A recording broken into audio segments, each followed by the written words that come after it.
Halo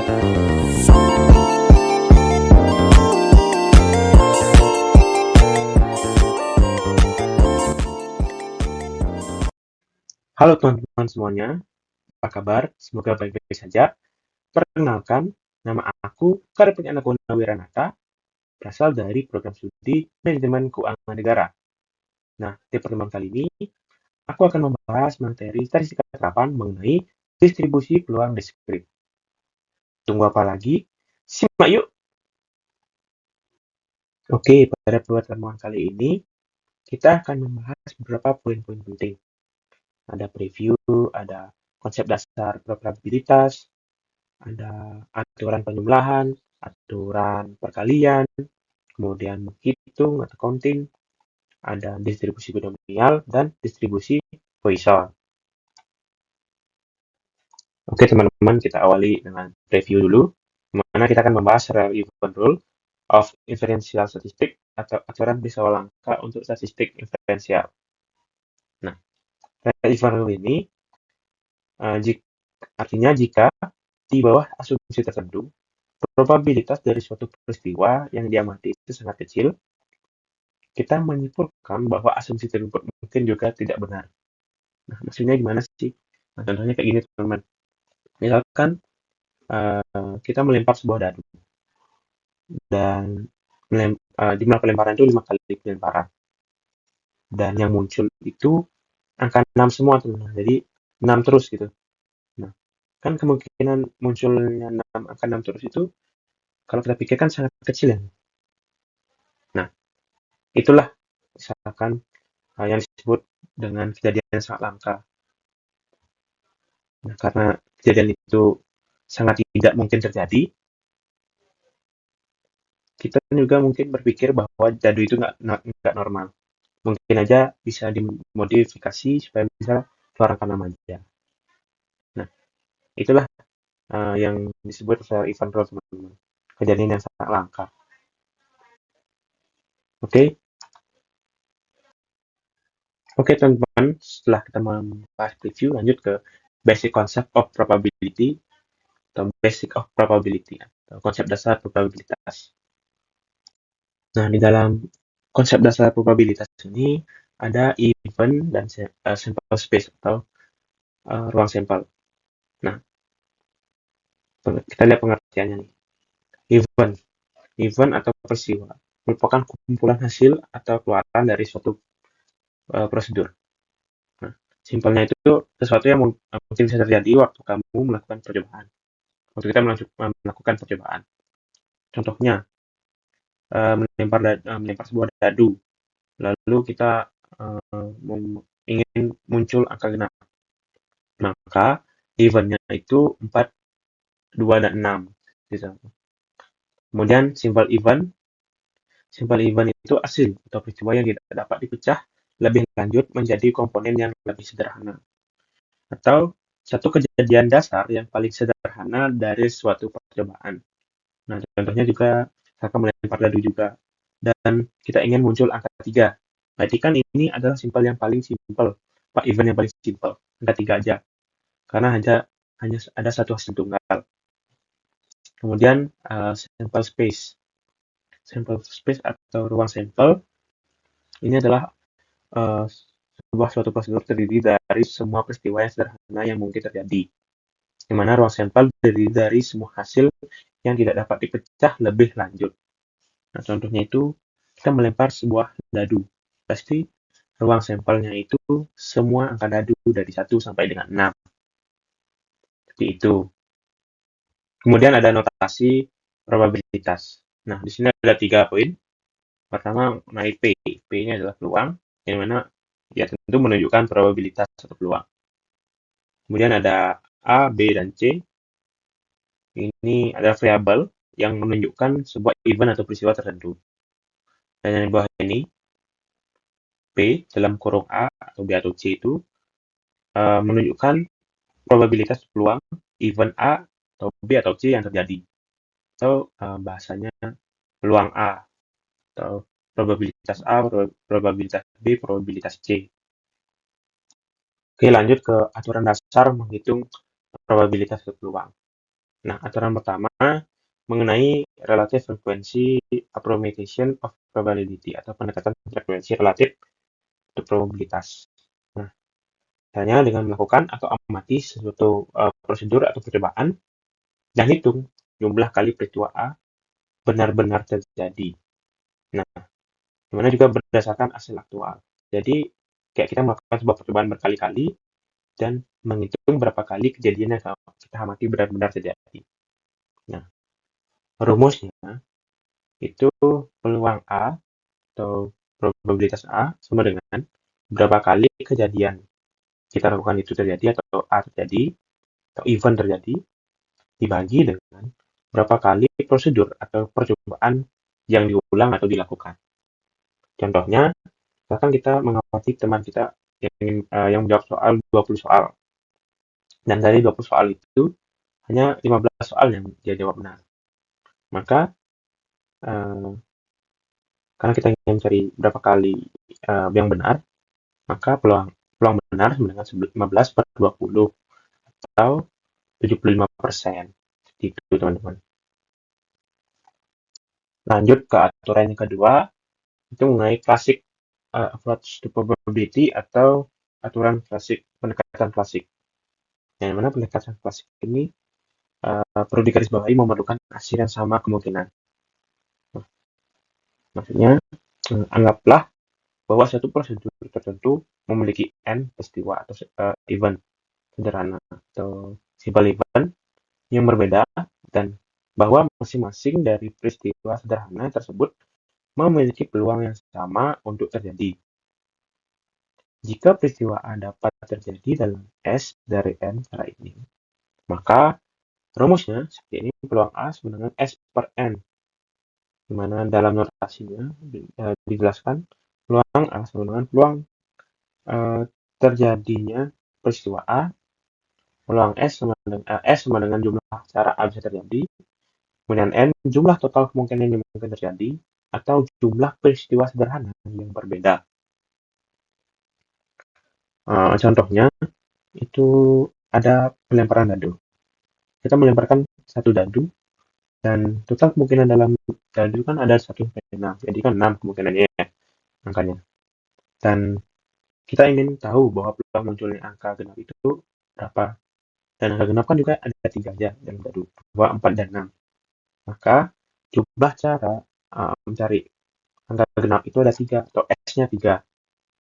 Nah, dan N itu tadi total kemungkinan yang bisa muncul, dan 6, berarti S berarti 3 per 6, atau 0,5, itu.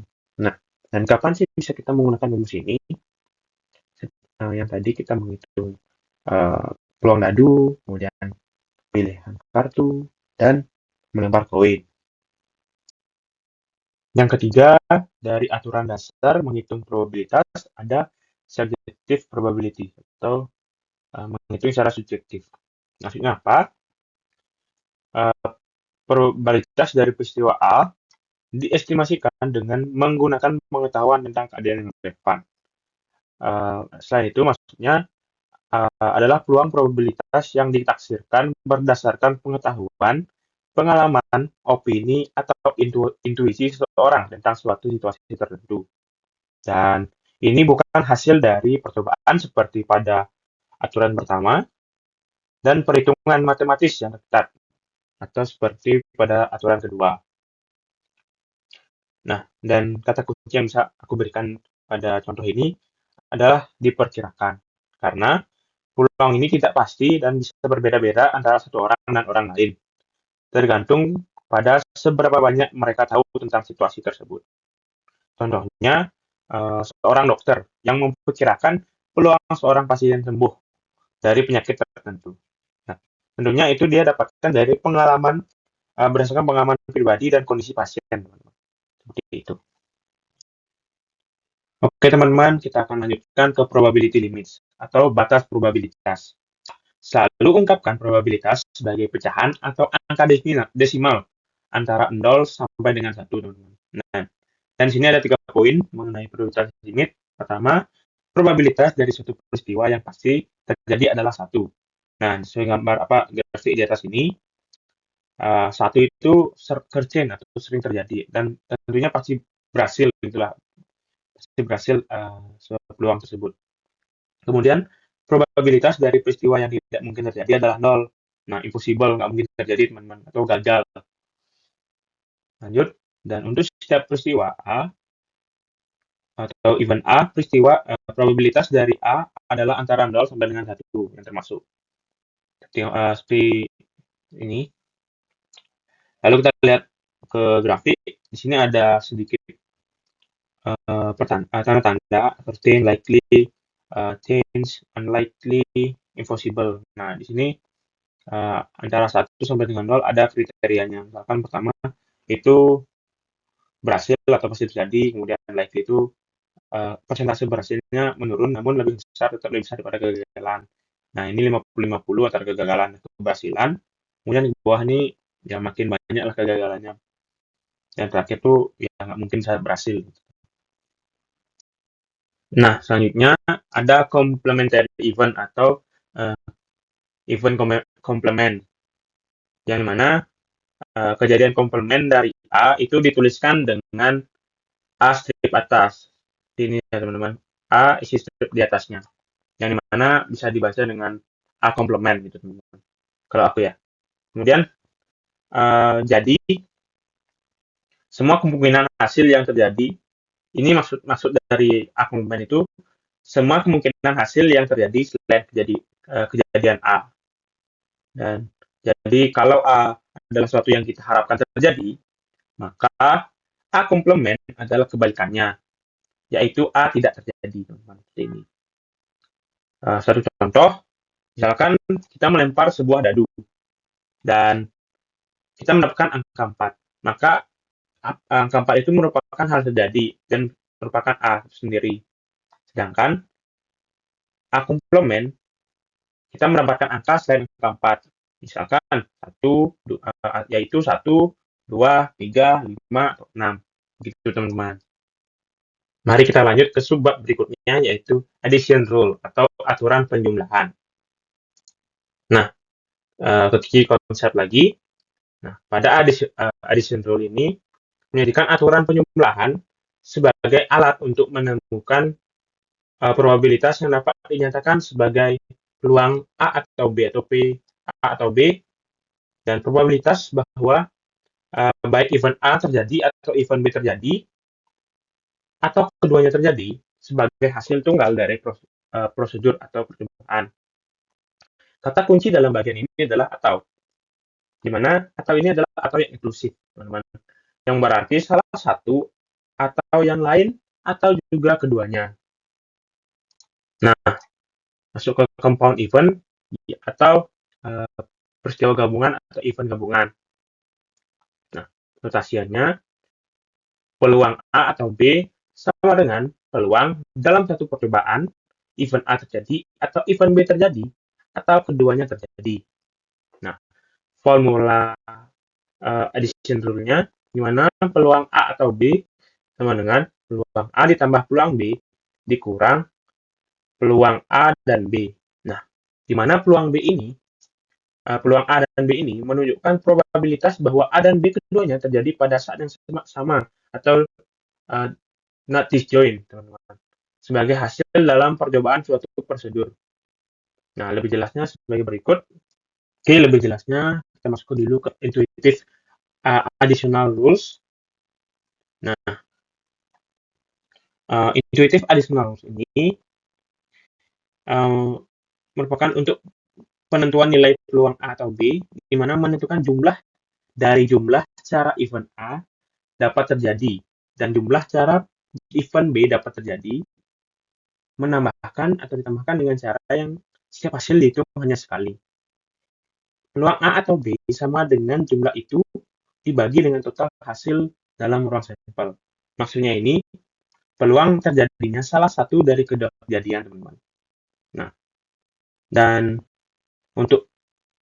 selain itu, dia menghitung hanya peristiwa yang terjadi hanya jumlah yang terjadi di event A saja atau jumlah yang terjadi di event B saja baru dijumlahkan dan dikurangkan dengan jumlah atau hitungan hasil dari gabungan mereka berdua atau NAT disjoint-nya seperti formula sebelumnya, teman-teman. Nah, itu intuitive additional rule. Contohnya itu kayak misalkan ada 100 siswa dan ada misalkan A itu suka basket 30, kemudian B itu suka voli 25, dan ada yang ikut kedua-duanya itu 10. Nah, yang ikut kedua-duanya yang 10 itu disjoin namanya, teman-teman, yang bersisipan. Jadi untuk mencari peluang A atau B, maka yang ikut basket ditambah voli dikurang yang ikut kedua-duanya. Berarti kan 30 tambah 25 dikurang 10 kan dapat 45, dibagi total siswa dan dapat 100. Jadi 45 per 100 itu 0,45, kayak gitu. Nah, lanjut ke disjoint or mutually exclusive. Nah, disjoint ini apa sih? Disjoint itu adalah peristiwa yang beririsan tidak tumbang tinggi. Atau maksudnya itu tidak beririsan, teman-teman. Simpelnya tidak beririsan disjoint. Dan not disjoint itu beririsan. Nah, bisa dilihat dari ilustrasi gambar berikut atau diagram berikut, teman-teman. Yang ini yang not disjoint, yang ini yang disjoint, yang tidak bersisipan. Begitu. Oke.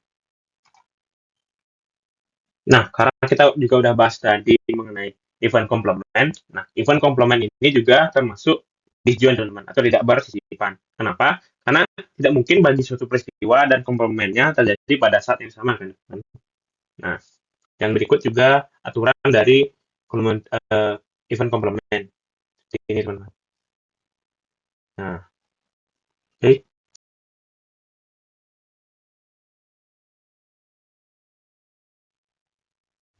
Kita masuk ke multiplication rules basic atau aturan perkalian dasar.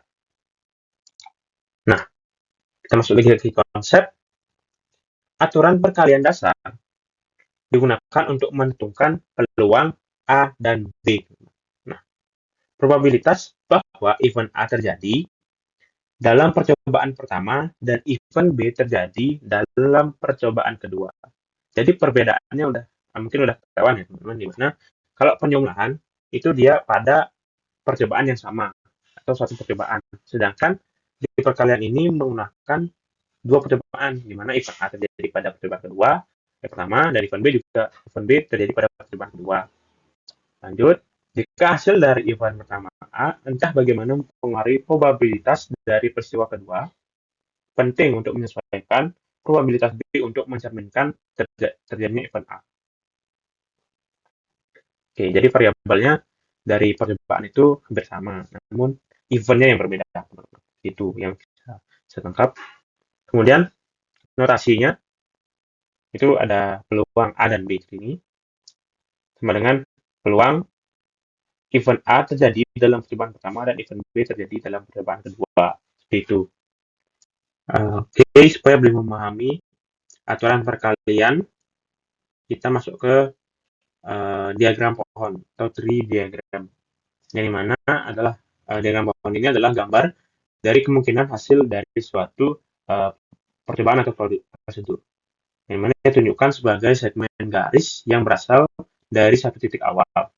Diagram ini terkadang berguna dalam menentukan jumlah kemungkinan hasil dalam ulangan sampel jika jumlah kemungkinan tidak terlalu besar. Ya, teman-teman.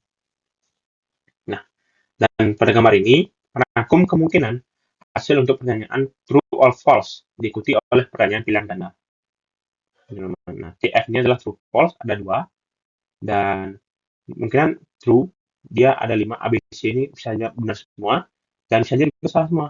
Nah, jadi dua kemungkinan ini dikali 5 kemungkinan, jadi ada 10 kemungkinan. Bisa saja A-nya benar, bisa saja B-nya benar, C-nya benar, D-nya benar, E-nya benar, dan bisa juga A-nya salah, B-nya salah, C-nya salah, D-nya salah, dan E-nya salah. Jadi, diagram ini dapat membantu kita untuk melihat semua kemungkinan hasil. Hasil yang jelas dan lebih mudah. Dan cocok digunakan untuk soal probabilitas atau komputasi atau kombinasi. Oke. Mari kita lanjutkan ke conditional probability atau peluang bersyarat.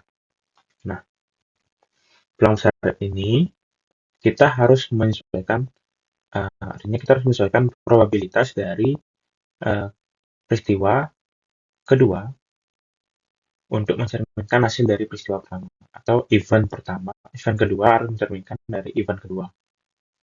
Nah, dan yang penting dari conditional probability ini, probabilitas untuk peristiwa kedua atau event B harus mempertimbangkan fakta bahwa event A telah terjadi. Jadi, simpelnya, sebuah peluang suatu kejadian terjadi dengan syarat kejadian lain sudah terjadi lebih dahulu. Nah, dengan notasi probabilitas berharap B dalam kurung B given A atau B diberikan A. Mana ini mewakili probabilitas dari peristiwa B terjadi setelah diasumsikan bahwa peristiwa A telah terjadi. Nah, dan untuk formula dari conditional probability ini, teman-teman, ya bisa dilihat. Nah, dan untuk contohnya mungkin aku bacain aja. Misalkan ada di sebuah kelas ada 10 siswa dan 6 perempuan, ada 6 perempuan dan 4 laki-laki. Dari 6 perempuan tersebut ada 3 yang memakai kacamata. Nah, jadi kita ambil dari, misalkan kalau kita tahu yang dipilih adalah perempuan, maka itu menjadi A, teman-teman. Dan berapa peluang yang memakai kacamata itu B.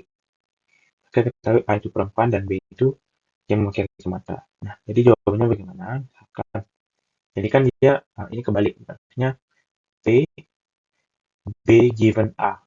Jadi jumlah perempuan yang memakai kacamata dibagi dengan seluruh perempuan. 3/6. Jadinya 0,5. Seperti itu, teman-teman. Semoga dapat pahami. Oke, teman-teman, karena mungkin kekurangan waktu untuk menjelaskan materi mengenai multiplication rule, akan aku lanjutkan di video berikutnya. Jadi, terima kasih teman-teman yang sudah menonton video sampai akhir pada pertemuan kali ini. Sampai jumpa di video berikutnya. Dadah!